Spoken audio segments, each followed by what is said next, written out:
And now for the awkward intro. D-I-N-O-S-A, you are a dinosaur. D-I-N-O-S-A, you are a dinosaur. Hey my Dino dolls, today we're going to be picking up where we left off, part 2 of our first ever Q&A. Are you ready for this? Let's jump into it. The first question we have today is from Taylor Hodge. Hey girl. She asks, if you and I were stuck on a desert island and you could only bring 3 makeup items, not including brushes or tools, what would they be?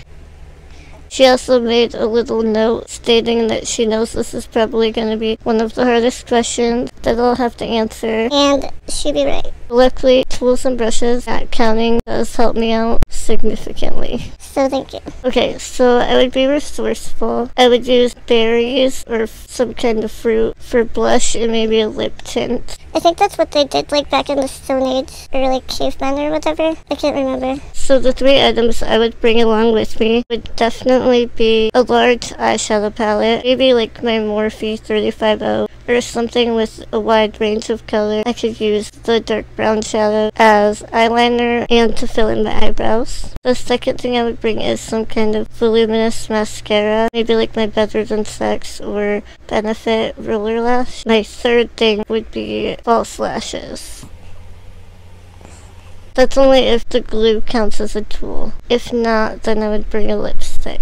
So again, just to recap, my 3 things would be a large eyeshadow palette, mascara, and then false eyelashes or lipstick. The second question I have today is from Rebecca Jurassic. I'm sorry girl, I'm totally slaying your name, but if it is Jurassic, that's freaking awesome, and we're like meant to be BFFs. Like for real. Not even joking. I'll spell your name up here just in case I'm like killing it and saying it totally wrong. Anyway. Rebecca has a couple questions. The first question being, how long have me and my boyfriend been together? Ben and I have been together for almost 3 years. Our first sign of contact on Plenty of Fish or POF, which is how we met, and the whole let's be weird together message he sent me was on October 20th, 2014, and it was at 3:39 a.m.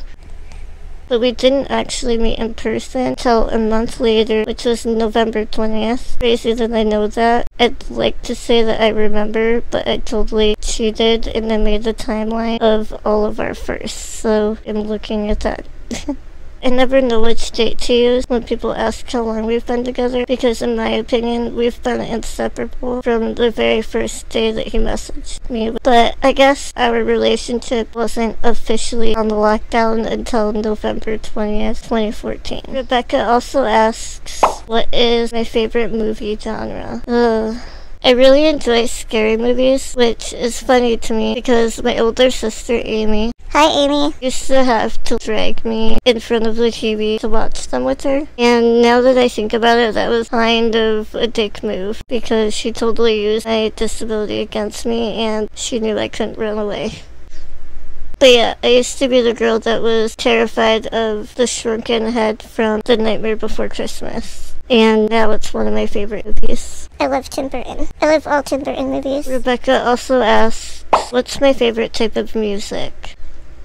Anything but country. My whole family loves listening to country, except for like my dad, and I grew up around it. I kind of learned to hate it, I guess. I don't hate it, but it's not my thing. I definitely prefer like alternative rock or screamo. The inner school kid in me still really gets excited about screamo, and it makes me really happy inside. Which leads me into my next question by Sliggity Slyon. She asks, what's my favorite 90s band? There's so many. The 90s were such an epic decade that literally no music or cartoons will ever be as great, ever.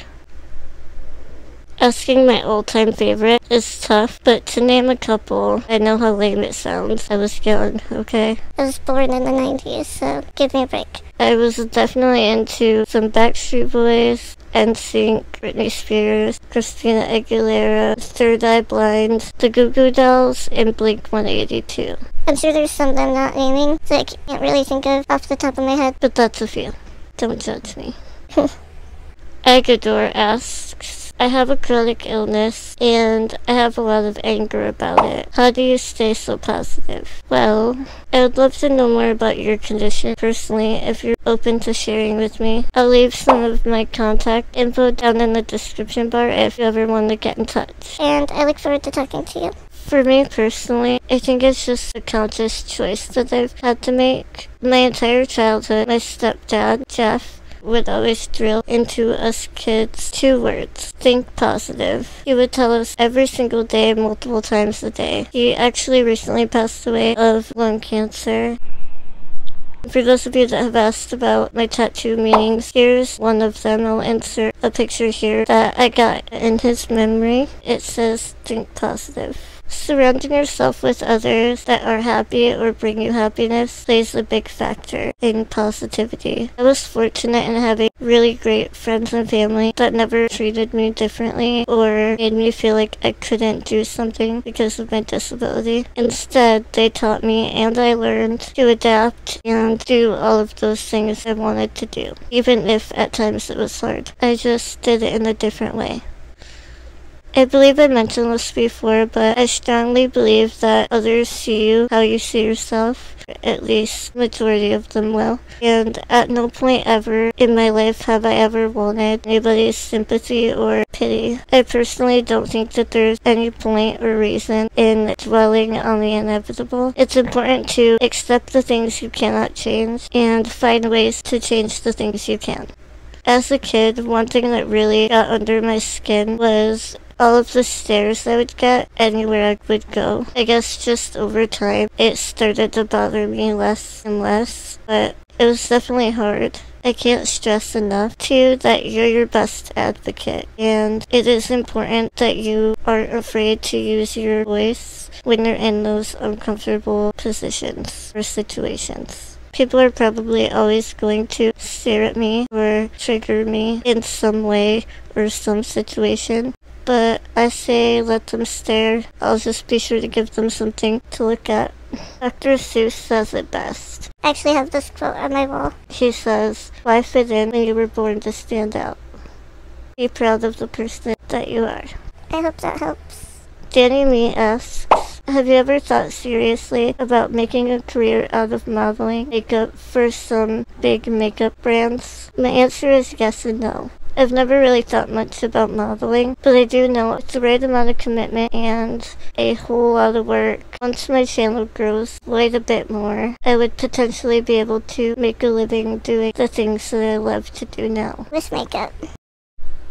As I said, I personally have quite a long way to go. Channel is relatively new, but there are beauty channels and YouTubers out there that do get sent makeup from big name companies or makeup brands to use on their channel. They call them beauty influencers. We're not there yet, but maybe someday.